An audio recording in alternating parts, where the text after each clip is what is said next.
Good morning students. कैसे हैं आप सब। प्रीवियस क्लास में हमने चैप्टर नंबर 3 डिस्कस किया था। आज की क्लास में हम लोग टॉपिक लेंगे प्लास्टिक का। लास्ट क्लास हमने सिंथेटिक फाइबर के ऊपर किया था। ठीक है, तो चलो स्टार्ट करते हैं। प्लास्टिक प्लास्टिक हम अपने चारों तरफ देखते हैं कि बहुत सारी चीज़ें प्लास्टिक से बनी होती हैं, जैसे कि कंटेनर्स जिनमें हम सामान स्टोर करते हैं, बाल्टी, चेयर, टेबल, बास्केट, बोतल और बहुत सारी ऐसी चीज़ें हैं जिनका कोई एंड नहीं है। पॉलीथीन बैग्स जो हम अपनी डेली लाइफ में यूज़ करते हैं वो भी इसी से बनी होती है। हम अपने सराउंडेड मतलब अपने चारों ओर डिपेंडेबल होते हैं प्लास्टिक और प्लास्टिक से बनने वाली बहुत सारी चीज़ों से। तो चलो एग्जैक्टली प्लास्टिक क्या होती है इसके बारे में हम स्टडी करते हैं।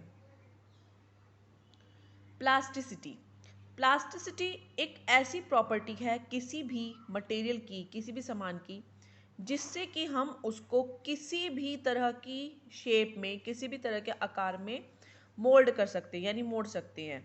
प्लास्टिक ऐसा मटेरियल जिसके अंदर प्लास्टिसिटी की प्रॉपर्टी अवेलेबल होती है उसको हम प्लास्टिक कहलाते हैं। अगर हम एक ब्रॉडर सेंस में यानी अगर व्यापक टर्म में अगर हम देखते हैं तो प्लास्टिक क्या होता है उसे एक्सप्लेन किया जाता है निम्न कारणों से। देखो, प्लास्टिक ऐसे सब्सटेंस है जो कि सिंथेटिक है इन नेचर, मतलब जो मैन मेड है, जो कृत्रिम प्रक्रिया से बनाया गया है। ये किससे बनाया जाता है? पेट्रोकेमिकल सोर्सेज, यानी जो पेट्रोलियम के जो वेस्ट प्रोडक्ट होते हैं उसे सोर्सेज से बनाया जाता है और फिर उसको अलग अलग तरह के शेप्स में मोल्ड किया जाता है। Plastic can be melted with the help of heat. हम लोग प्लास्टिक को हीट की हेल्प से मेल्ट करते हैं, पिघलाते हैं, उसमें कलर्स ऐड करते हैं और फिर उसको हम दोबारा रीयूज़ कर सकते हैं या फिर रिसाइकिल कर सकते हैं, यानी कि उसे पिघलाकर वापस हम उसको किसी और शेप में कन्वर्ट कर सकते हैं। शीट्स एंड वायर्स हमने देखा है, जैसे बड़ी बड़ी शीट्स होती है प्लास्टिक की और जो वायर्स होती है वो किससे बनी होती है? प्लास्टिक से बनी होती है।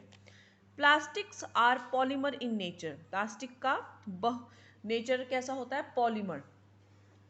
पॉलीथीन भी एक तरह की पॉलीमर है, लेकिन किसकी? इथीन की। अगर हम बात करते हैं on the basis of effect of heat, heat के बेस पर हम प्लास्टिक को दो कैटेगरी में डिवाइड कर सकते हैं। ठीक है ना, चलो हम आगे पढ़ते हैं। पहली कैटेगरी होती है हमारी थर्मोप्लास्टिक और सेकंड कैटेगरी हमारी कौन सी होती है? Thermosetting plastic. थर्मोप्लास्टिक क्या होती है? थर्मोप्लास्टिक जो होती है वो बहुत ही जल्दी हीट करने पर सॉफ्ट हो जाती है, नरम हो जाती है और हम उसे जब कूल करते हैं तो वो दोबारा हार्ड हो जाती है। अगर हम उसको दोबारा हीट करते हैं और तो हम उसको दोबारा किसी दूसरी शेप के अंदर मोल्ड कर सकते हैं और इसलिए हम कहते हैं कि ऐसी प्लास्टिक जो अपनी प्लास्टिसिटी नहीं खोती है बार बार गर्म करने पे और ठंडा करने पे, वो हमारी थर्मोप्लास्टिक कहलाई जाती है। जैसे एग्जांपल के लिए पॉलीथीन, पॉलीविनाइल क्लोराइड, ये जो होती हैं ऐसी थर्मोप्लास्टिक हैं जिससे हम कंटेनर्स और बॉटल्स और शूज़ वगैरह एक्सेट्रा हैंडबैग्स बनाते हैं, लेकिन जब हमें नीड होती है तो वापस हम इसे दोबारा मेल्ट करके दोबारा इसको अनदर शेप में कन्वर्ट कर सकते हैं। जबकि जो हमारी थर्मोसेटिंग प्लास्टिक होती है, अगर इस प्लास्टिक को एक बार मोल्ड कर दिया जाता है किसी शेप में तो हम इसे दोबारा सॉफ्ट नहीं कर सकते, यानी दोबारा हम इसको रिसाइकल नहीं कर सकते हैं। मोस्ट कॉमन एग्जाम्पल क्या है इसका? बेकलाइट और मेलामाइन। बेकलाइट जैसे हमने घर में देखते हैं, जो हमारे घर के अंदर जो इलेक्ट्रिकल स्विचेस होते हैं या जो इंसुलेटर्स वगैरह होते हैं, ये किसके बने होते हैं? ये हमारे बेकलाइट के बने होते हैं, जो कि हम लोग बिजली की फिटिंग्स के लिए इसका इस्तेमाल लेकर आते हैं। मेलामाइन मेलामाइन एक बहुत ही हार्ड और स्मूथ सरफेस होता है जिसको हम घर में क्रॉकरी यानी बर्तन वगैरह के अंदर भी बनाने में इस्तेमाल में लाते हैं। हम देखते हैं ना, घर में हमारे बर्तन होते हैं वो एक तरह की स्पेशल प्लास्टिक से बने होते हैं, यानी कि मेलामाइन से बने होते हैं, और अगर हम इनको दोबारा अगर रिसाइकिल करना चाहेंगे तो ये रिसाइकल नहीं होते हैं। चलो नीचे पढ़ते हैं। प्लास्टिक के टाइप, एक होता है पेट। पेट से क्या बनता है? Fibre, textile, soft drink bottles, jars, microwave packaging etcetera films. Polyethylene जैसे सुपरमार्केट के बैग्स होते हैं, बॉटल्स होती है, वो पॉलीइथाइलिन से बनते हैं। पॉलीविनाइल क्लोराइड से हम लोग प्लम्बिंग के पाइप्स, शावर कर्टेन्स होते हैं जो बाथरूम के अंदर कर्टेन्स लगते हैं, विंडो फ्रेम्स, फ्लोरिंग, इन सब में यूज़ होता है। पॉलीप्रोपिलीन कैप्स बनाने में, स्ट्रॉज बनाने में, कार के बम्पर वगैरह बनाने में इसका यूज़ होता है। पॉलीस्टाइरीन का फोम बनाने के लिए, फोम को पैकेज करने के लिए, कंटेनर्स के लिए, टेबल के सामान, कप्स जो होते हैं, disposable plates, cutlery, CD box etcetera में इसका यूज़ होता है। पॉलीकार्बोनेट को हम डिस्क, आंखों के जो हमारे आई ग्लासेस होते हैं जैसे चश्मा वगैरह बनाने के लिए, लेंसेज के लिए, ट्रैफिक लाइट्स के लिए हम पॉलीकार्बोनेट का यूज़ करते हैं। मतलब अलग अलग तरह की प्लास्टिक्स के अलग अलग तरह के यूज़ हैं। नाउ प्रॉपर्टीज ऑफ प्लास्टिक्स की क्या प्रॉपर्टी होती है? सबसे पहले reactivity. Plastics do not react easily with air and water. ये कभी भी पानी या फिर हवा के साथ जल्दी से रिएक्ट नहीं करते हैं, और इसीलिए ये ना ही तो ऑक्सीडाइज होते हैं और ना ही इनमें जंग लगता है, जड़ लगता है। ये अनअफेक्टेड होते हैं बहुत सारे केमिकल से भी। नॉर्मल कंडीशन में अगर हम छोड़ देंगे तो ये जल्दी से किसी भी तरह की केमिकल से इफेक्ट नहीं करेंगी।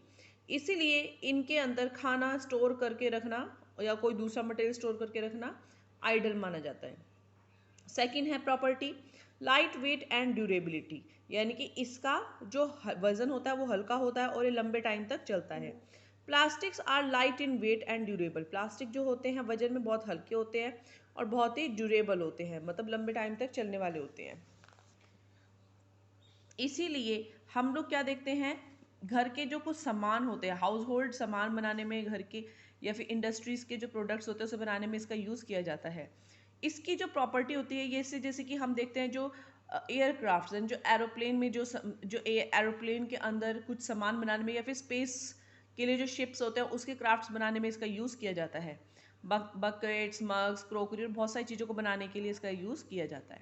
Third, non conductivity of heat, यानी कि ये अपने अंदर से हीट को पास नहीं होने देता। जैसे कि हम देखते हैं ना, हम बर्तन होते हैं उसे गर्म करते हैं तो वो एकदम से गर्म हो जाता है, हम उसे टच नहीं कर सकते, लेकिन जो प्लास्टिक होता है वो अपने अंदर हीट को कंडक्ट नहीं करता है और इसलिए ये मेटल्स की तरह हीट भी नहीं लेता है। और इसलिए जैसे बर्तन के जो हमारे हैंडल्स होते हैं, ये जो हीटिंग पैन्स के हैंडल्स होते हैं उसको बनाने में इसका यूज़ किया जाता है। Fourth, non conductivity of electricity, ये अपने अंदर से बिजली को भी अलाउ नहीं करता, पास होने नहीं देता है, इसलिए शॉक प्रूफ होते हैं। और इसलिए जैसे घर के अंदर जो सामान होते हैं कुछ वो किससे कवर होते हैं, वो इलेक्ट्रिक वायर्स होगी या फिर जो अप्लायंस होती हैं, हैंडल्स होते हैं वो प्लास्टिक से बने होते हैं क्योंकि इनको पकड़ने से करंट नहीं लगता है। नॉन बायोडिग्रेबिलिटी, पर इसकी एक बैड इम्पैक्ट है वो क्या है कि ये नेचर में बायोडिग्रेबल नहीं होता है, ये वापस छोटे छोटे माइक्रो ऑर्गेनिज्म से डिकम्पोज नहीं होता है।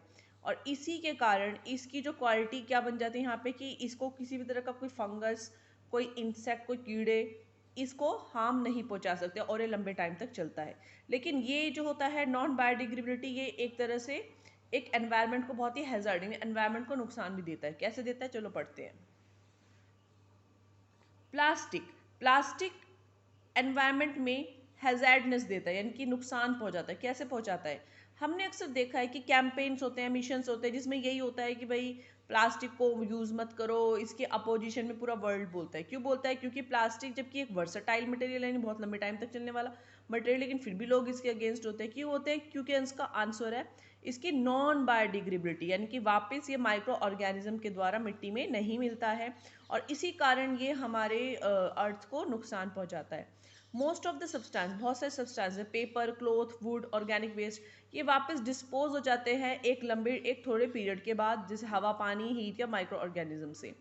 इसीलिए अगर सोचो, अगर हम लोग प्लास्टिक को अगर डिस्ट्रॉय नहीं कर सकते हैं तो हमारी जो अर्थ है वो एक बड़े कूड़े के ढेर में, यानी कूड़े का एक बड़ा ढेर बन जाएगा, बिन बन जाएगा। यानी यहाँ पे कूड़ा इकट्ठा होता रहेगा और सड़ते रहेंगे और फिर बहुत ही बदबू हो जाएगी। इसीलिए प्लास्टिक वापस डिकम्पोज होने में 100 सालों से भी बहुत ज़्यादा टाइम लेती है। और इतने टाइम में तो जो हमारा अर्थ है वो क्या बन जाएगा, कूड़े का ढेर से वो पूरा कवर हो जाएगा। इसीलिए प्लास्टिक सबसे मेन प्रॉब्लम क्या आती है, प्लास्टिक का डिस्पोजेबल, यानी कि ये डिस्पोज नहीं होता, ये डिकम्पोज नहीं होता, इसलिए ये हमारे लिए एक तरह का बहुत ही ज़्यादा हेल्थ को नुकसान पहुंचाने का वर्क करता है। चलो पढ़ते हैं आगे। जैसे फर्स्ट पॉइंट है, if these are dispose in drains, अगर हम इनको क्या करते हैं, अगर पानी में, ड्रेन्स में अगर डायरेक्ट अगर डिस्पोज कर देते हैं तो ये ड्रेन को चौक कर देता है, यानी कि उसे वहाँ पे बिल्कुल ख़त्म कर देता है और ड्रेन सिस्टम को हमारे डिस्टर्ब करता है। अनहाइजीनिक कंडीशंस पैदा हो जाती हैं और पानी से संबंधित बीमारियां भी हो सकती है। वेस्ट फूड अगर प्लास्टिक बैग में डंप करते हैं, फेंकते हैं, तो उसे जानवर खा सकते हैं और उसके साथ ही उनको हार्म भी होता है। बहुत सारे समुद्री जीव इसी वजह से मर जाते हैं, क्योंकि पॉलीथीन के कारण। अगर प्लास्टिक्स को जलाया जाए तो फिर पॉइजनस गैस बनती है और ये गैस हमारे एनवायरनमेंट के लिए बहुत ही हार्मफुल है। प्लास्टिक वेस्ट को अगर मिट्टी के अंदर सबमर्ज कर दिया जाए तो ये क्या करता है, पानी, तो ये अंदर तक गहराई तक ये जाकर पानी को रोक देता है, यानी कि पानी वहाँ पर इफेक्ट करता है मिट्टी को, पानी के प्लांट एब्जॉर्ब नहीं कर पाते हैं और ग्राउंड वाटर तक पानी नहीं पहुँच पाता, रिचार्ज नहीं कर पाते, वापस निकाल नहीं पाते। मैन्युफैक्चरिंग ऑफ प्लास्टिक, अगर इसको बनाने के लिए बहुत ही बड़ा पेट्रोलियम का हिस्सा यूज होता है और ये क्या है, हमारे नेचर में एग्जॉस्टिबल है। बहुत सारे कलर एजेंट हम इसके अंदर यूज करते हैं, लेकिन ये कलर एजेंट जो होते हैं हेल्थ पर, हमारे स्वास्थ्य पर नेगेटिव इम्पैक्ट देते हैं। अगर हम इनके अंदर फूड आइटम लंबे टाइम तक रखते हैं तो वो कलर्स वगैरह छोड़ता है, अगर वो खाना खाते हैं तो वो हमारी बॉडी को नुकसान देता है। अगर हम लैंडफिल एरिया, यानी कि अगर जैसे कि अगर धरती के किसी हिस्से पर अगर हम ये प्लास्टिक का कूड़ा अगर इकट्ठा करते रहेंगे और वो माइक्रो ऑर्गेनिज्म वहाँ पर पैदा हो जाएंगे और इस कारण वो गार्बेज इकट्ठा होता रहेगा, उसमें सूक्ष्म जीव पैदा हो जाएंगे कूड़े में, और फिर इस तरह से ग्रीन हाउस गैसेस यानी मीथेन जैसी गैसेस बनेंगी, जो क्या है हमारी बॉडी के लिए बिल्कुल भी अच्छी नहीं है, जो क्या करती हैं, ग्लोबल वार्मिंग का कारण बनती हैं। तो इसलिए वहाँ पर भी इसको हम किसी भी तरह से वहाँ पर इसको भी ख़त्म नहीं कर सकते हैं। नाउ प्लास्टिक वेस्ट को मैनेज करने के लिए हम क्या क्या स्ट्रैटेजीज अपना सकते हैं। जैसे सबसे पहला क्या है कि हमें पेपर या जूट बैग का यूज़ करना चाहिए, बायोडिग्रेडेबल मटेरियल है और ये वापस डिग्रेड हो जाते हैं। अपने खुद के बैग्स लेके जाने चाहिए जब भी हम मार्केट जाते हैं। सेकंड, गवर्नमेंट को स्ट्रिक्ट स्टेप्स लेने चाहिए प्लास्टिक को बैन करने के लिए, जैसे लाइक जम्मू कश्मीर, वेस्ट बंगाल, हिमाचल प्रदेश, ये कुछ ऐसे स्टेट्स हैं जिन्होंने प्लास्टिक बैग्स और बॉटल्स को बिल्कुल ही प्रोहिबिटेड कर दिया है, मतलब वहाँ पर यूज़ नहीं करेगा। हिमाचल प्रदेश के अंत की जो कैबिनेट है उन्होंने 15 अगस्त 2009 को प्लास्टिक को बिल्कुल ही बैन कर दिया है, नॉन बायोडिग्रेडेबल गार्बेज एक्ट 1995 के तहत। ऑस्ट्रेलिया, आयरलैंड, चाइना, ऑस्ट्रेलिया, ये अलग अलग कुछ कंट्री जहाँ पे प्लास्टिक पूरी तरह से बैन है। थर्ड, प्लास्टिक मटेरियल को जो रैग पिकर्स हैं, जो कूड़ा कचरा इकट्ठा करने वाले होते हैं, वो उसे पिक कर सकते हैं और उसको रिसाइकल के लिए, मतलब वापस उसको जिससे रिसाइकलिंग प्रोसेस के लिए वापस उन्हें बेच सकते हैं और वहाँ पे हम फ्यूल ऑयल टाइप करके कुछ उनसे फ़ायदे की चीज़ बना सकते हैं। Implementation of effective civic practice, सबसे ज़्यादा तो लोगों को सिविक प्रैक्टिस देने की बहुत ज़रूरी है, उन्हें पता होना चाहिए कि हमें किस तरह से इसका यूज़ करना है। सबसे पहले उन्हें एक तो पब्लिक प्लेसेस पे जब भी जाते हैं, जैसे प्लास्टिक के बैग होते हैं, बॉटल्स होते हैं, या फिर जैसे पानी पीने के लिए कंटेनर्स वगैरह लेते हैं, तो उसको ऐसे ही नहीं फेंकना चाहिए, उन्हें हमेशा गार्बेज के डब्बों में ही फेंकना चाहिए। कोशिश करनी चाहिए जो प्लास्टिक के जो गार्बेज होते हैं उसको वाटर बॉडी यानी पानी के जल के स्रोतों में नहीं फेंकनी चाहिए। गवर्नमेंट रूल्स और रेगुलेशन का फॉलो करना चाहिए जो भी वो बनाए जाते हैं। उसके अलावा लोगों के अंदर अवेयरनेस होनी बहुत ज़रूरी है, उनको एनकरेज करना है कि वो प्लास्टिक की जगह उसका ऑल्टरनेटिव यूज़ करें, जैसे कि मार्केट जाएं तो पन्नियों के पॉलीथीन के ऊपर प्रॉपर डिपेंडेबल ना रहें, वो अपने खुद के बैग्स लेकर जाएं, छोटी छोटी आदतें वो अपने अंदर डाल सकते हैं। फिफ्थ, प्रैक्टिसिंग 3 Rs, 3R का यूज़ करें ज़्यादा, यानी कि जैसे कि अगर प्लास्टिक का यूज़ कर रहे हैं, पहले तो कोशिश करें कि रिड्यूस करें, जितना कम से कम उसका यूज़ कर सकते हैं वो करें। रीयूज़ करें, अगर घर में कोई बॉटल्स है, कोई अगर डब्बा है तो उसको वापस आप यूज़ कर सकते हैं। जैसे फॉर एग्जांपल, जैसे घर में कोई सामान आता है तो आप उसमें दालें वगैरह या फिर कोई भी सामान उसके अंदर कंटेन करके रख सकते हैं। रिसाइकिल, और जो यूज़ में नहीं है तो उसको रिसाइकलिंग प्रोसेस के लिए दें, और इस तरह से करके हम प्लास्टिक को अगर एक अप्रोप्रिएट मैनर में अगर उसको मैनेज करते हैं तो उससे फिर भी हम काफ़ी हद तक एनवायरनमेंट को सेफ कर सकते हैं। तो यहाँ पर आपका ये चैप्टर फिनिश हो जाता है। Thank you students and have a nice day.